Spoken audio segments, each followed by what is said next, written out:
I love that, the fact that it was a family project, so to speak. Some Definitely. people did some arts and crafts, some went into carpentry, you all came together and you have this amazing book. Your process in identifying a publisher and in deciding that... So I self-published Yes. on Amazon, and it was actually a pretty straightforward process. Yes. But it's a lot, it's a lot to write, to choose, and to trust the people that are going to edit for you. I was very fortunate, and I had the most incredible editors who knew me, and would make sure that the ethos of who I wasn't lost in the edit. Yes. But it was very much a family project. My sisters would send in stuff that they remembered. I had cousins who live in Canada that knew a lot more about my father's side of the family. Yes. That I didn't, and so they were able to research stuff and get me things that I didn't have. They were very sweet. I really don't see them that much, but as soon as I called them, they were there. My husband would spend hours going through chapters, and so it was very, very much a family project. It was fun. I'm glad I did it. I've been told that journaling can be very therapeutic, and here you are with an entire book, an autobiography. Mentally and psychologically, can you talk me through that process of really disseminating into the minutiae, your life and your past? It's therapeutic. Can also be very triggering. Yes. So there were parts of my life that you just have mental blocks because the pain of the deaths of my parents, for instance, were hard. And so going back and trying to relive that was triggering, and then you're sitting there and you've got tears because you just written all this stuff. Yes. You're like, I'm not going to do this. I can't do this, and I'm going to give it a break. And you take some time out and you heal. And then you revisit, and then you start again. So it's not easy, but I'm very glad that I did it. I really feel that I needed to get the story out there, and I really wanted to honor my parents. And the book is dedicated to them because they were incredible people. They were incredible people who did amazing things at a time when it wasn't that easy to do some of the things that they did, but yeah, it was definitely triggering. I think at the end of writing the book, you kind of realize, okay, I've climbed that mountain. Then you realize there are more mountains to climb. Yes. But also you appreciate the climb, right? You appreciate how far you've come. Yes. And you appreciate, and you look back, and I look back with joy and with happiness and with pride. Yes. And yet I know I have another mountain, and I'm getting excited for my next climb. Speaking of your next climb, since publication, what has surprised you most with regards to Daughters of Africa, perhaps how it's been received generally in East Africa, globally? So really interesting for me was actually the number of untold stories. I've done events here in Rwanda and South Africa. I'm actually headed to Oxford for an event with the book next week. But I think for me a powerful afternoon was in South Africa. We did a storytelling circle of women. Yes. And the power of the stories of these women was just, at some point I was like, I just kept quiet because I just wanted to absorb the stories of these women. And I just thought, stories matter, all stories matter. So everybody has a story. And, African women are we're just storytellers, right? Our grandmothers told stories, our house helps told our children stories. And so, I really hope and pray that my book will be a bridge to getting more women to tell their stories. Yes. I know it's not going to be possible for women to sit down and write because it takes a lot to do that. But I'm creating this digital platform where we're getting women to tell the stories in their words. Yes. And have that available to the many daughters of Africa and the incredible women of the continent so that they can tell us who they are and tell us their journey. It's fascinating. The journeys are fascinating. I love that because I feel sometimes that given the opportunity, more women would, but they don't know where are the safe spaces in which they can tell their story. So understanding the life of Daughter of Africa, not just the book, but then the movement.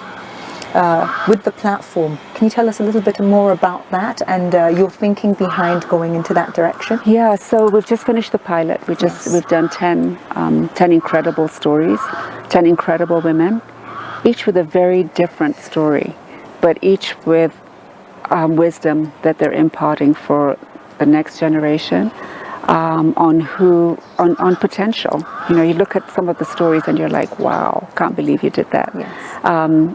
And so, you know, I'm hoping that once we've got this pilot up, that we'll be able to raise the investment that's required to actually take the platform across the continent and to be able to capture some of this fascinating stories from the women, because we need to tell our stories. If we don't, somebody's telling our story for us. That's for sure. And they're controlling the narrative. So, you know, if we want to tell our own stories, then, and we want the narrative to be the true narrative of what it is, then we need to tell the story.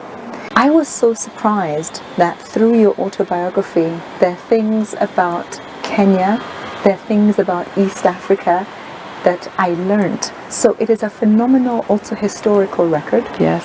There are things about trade, there are things about personalities, and they're just life lessons that spoke out to me. And I thought to myself, what a great compilation of work this is. When I asked Adele Onyango, I love Adele. who doesn't love Adele? She's amazing. I know. She's amazing. The one thing that struck me and the one thing I really liked about what you said is that it's Gina's voice. And I said, that's what I want. Yeah. Because at first I thought, is this a ghostwriter? Like, No. I was like, what will I hear? Is this a PR book, you know? Yeah, I mean, I think there's a need for a PR book, and I think, you know, a lot of people wanted a PR book. Yes. And, you know, at some point I'll get around to doing that because I think that's important. But I really thought my first book needed to be my story. Yes. And it's definitely my voice, and it's definitely my writings, and it's from my heart. So, Gina, you've been a leader, captain of industry, builder of the PR industry, not just in Kenya, but regionally and across the continent. There are so many women who now believe that there is acceptance of women in leadership. Sure. We saw a lot win public office seats. We've seen a lot ascend into CEO, MD, director positions and board members. What is it that you can advise with regards to good governance, leadership, and not just the soft skills, but some of the harder skills that you had to acquire on your journey to excellence that you can advise them to look out for and acquire now? I think Wangari Maathai said it. You know, the higher you go, the fewer women you see. But we definitely see that changing. Yes. And as you just said, you know, we're seeing a lot more women in public sector, in private sector. There are definitely more women on boards. Yes. Still not enough. Still not enough in higher management positions. But we're getting there. I mean, there's definitely progress. For me, I think it's what unique offering are you bringing to the table? And once you know that, then you know you can set yourself apart. I think the problem that we've had with women in the past is that they count themselves out, even when others were counting them in. You know, and so that level of confidence that they're bringing something to the table, that they're entitled to their seat at the table, is something that we're seeing more of, and very exciting. But the uniqueness of what you bring, the uniqueness of your skill, and then when you know what your skill is, just really honing down and being the best in that particular industry. I mean, for me, for instance, you know, a lot of people would say, oh, you're in marketing. And actually, I'm not in marketing. You know, PR was my niche. I wanted to be very, very good in that one particular area. Yes. And a lot of people said to me, oh, you know, there's no way a PR industry on its own is going to be sustainable business. But if I was very, very good at just that one thing, people would come to me because I was going to be the best. I was only going to focus on that one particular thing. So I think sometimes, you know, we get distracted by saying we can do all these different things. And for me at that moment, I wanted to hone in only on PR. So I think it's really finding out what you're very good at. What is your skill? What do you excel at? Yes. And I think the other thing that I've seen a lot of is the ability to communicate, you know, and getting our communications right, how we write letters, how we communicate with our clients, how we communicate with our stakeholders. And sometimes that's not very clear. And I do think, you know, that's something that we all need to get better at, Yes. because that clears so many hurdles that come across. Sometimes we're just not able to communicate. Yes. And so, you know, the many women that are in these positions, you know, I really hope that they get the training that they need, not just the women, but the men too. It's like the training in handling media, in handling their audiences, and being able to, because a lot of the people that are now in public sector are quite young. Yes. And might not have had the adequate training that required. They're very bright, Yes. and you know, they've got very good CVs, but I think getting them all-round training in, you know, how to handle public is really important. Yes. And I hope, and I think it will be. I think there's a determination by them to really excel at what they're doing. SpiceFM.